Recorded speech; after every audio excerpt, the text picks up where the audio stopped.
My name is Ava, and I've been dating Ethan for 3 years. Ethan is everything, a successful architect, kind, and devastatingly handsome. But for my family, he wasn't just my boyfriend. He was a prize they thought belonged to my younger sister, Sloane. It started when Sloane was 16. She called Ethan her endgame and husband-in-waiting. My parents, Eleanor and Richard, thought it was a charming sisterly crush. At family dinners, Sloane would wear dresses that were far too mature, constantly accidentally brushing against Ethan's arm. When I voiced my discomfort, my mother would sigh, "Ava, don't be so insecure. She's just a child looking up to you." The breaking point came during our annual summer trip to a secluded estate in the Hamptons. Sloane, now 19, had stopped being subtle. She began mimicking my every move, wearing my signature perfume, styling her hair in my exact waves, and even buying the same jewelry Ethan had gifted me. One night, Ethan came into our guest suite, pale and trembling. She was in the hallway, Ava, in nothing but a silk robe. She tried to pull me into her room, saying you were too boring for a man like me. When I confronted my parents, the gaslighting reached a fever pitch. My father didn't even look up from his drink. Sloane is passionate. You're always so dramatic, Ava. That evening, Eleanor called a family council in the library. The atmosphere was suffocating. Sloane sat in a velvet armchair, dabbing at dry eyes with a lace handkerchief. My parents sat flanking her like a Praetorian guard.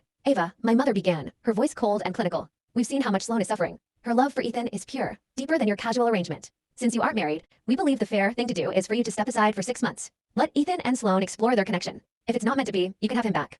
I felt the room spin. Ethan stood up, his voice booming. "You're suggesting I'm a piece of property to be traded? This is sick." He threw his phone onto the table, displaying a string of horrifying texts Sloane had sent him, photos of her in my bed while we were out, threats to end it all if he didn't kiss her, and forged proof that I was seeing an ex-boyfriend. My father glanced at the screen and shrugged. Youthful indiscretion. She's fighting for her heart. Why are you being so selfish, Ava? Sloane's innocent facade finally shattered. She stood up, her face contorting into a mask of pure obsession. "I've tracked his location for 2 years," she shrieked. "I know him better than you. I deserve the life you stole." We didn't pack. We just ran to the car. We moved 3 states away and changed our numbers. 2 months later, Sloane was arrested for breaking into Ethan's firm with a bottle of champagne and a wedding veil. My parents called me from the precinct, not to apologize, but to demand I pay her bail. I blocked them. Ethan proposed yesterday on a beach where no one knows our names. Sloane wanted my life. Now, she doesn't even have a place in it.